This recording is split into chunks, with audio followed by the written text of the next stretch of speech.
Hi, I'm Layla, and I'm here with a quick PSA on watering your trees for the summer.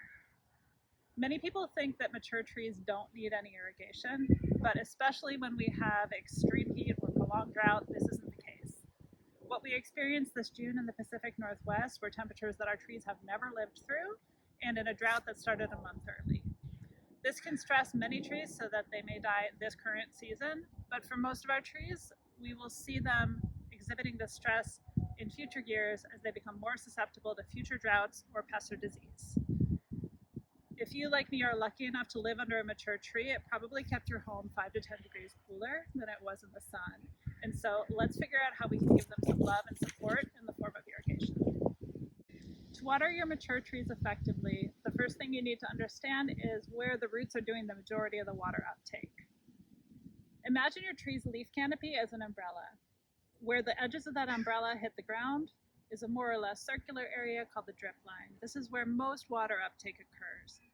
If you have mature trees, you don't need to water right next to the trunk. In fact, start your watering about halfway out from the trunk to the drip line, and then water at least that far beyond it. If you happen to have an upright narrow tree, like most conifers, a Douglas fir, like a poplar tree, their root system goes much wider than their narrow drip line would lead you to believe, so water about twice as far for those. In many urban areas, a lot of the root zone is under a street or a house, or it's on the neighbor's property where you can't access it.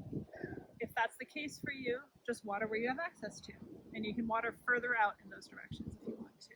The tree will really appreciate it.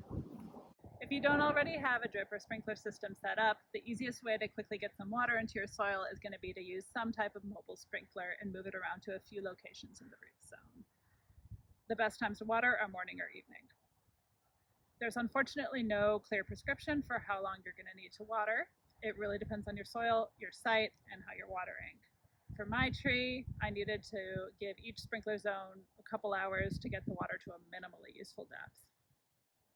If you have a site with a lot of compaction or slope to it, you're probably going to need to do multiple shorter waterings to get the water to soak in. How to check if you watered long enough is to wait a half hour afterwards and then dig down 6 or better yet 12 inches to see if there's some coolness and moisture to the soil at that depth. If there's not, you need to water longer. In a normal hot and dry Pacific Northwest summer, your mature trees would really love if you would plan to water them once or twice a month.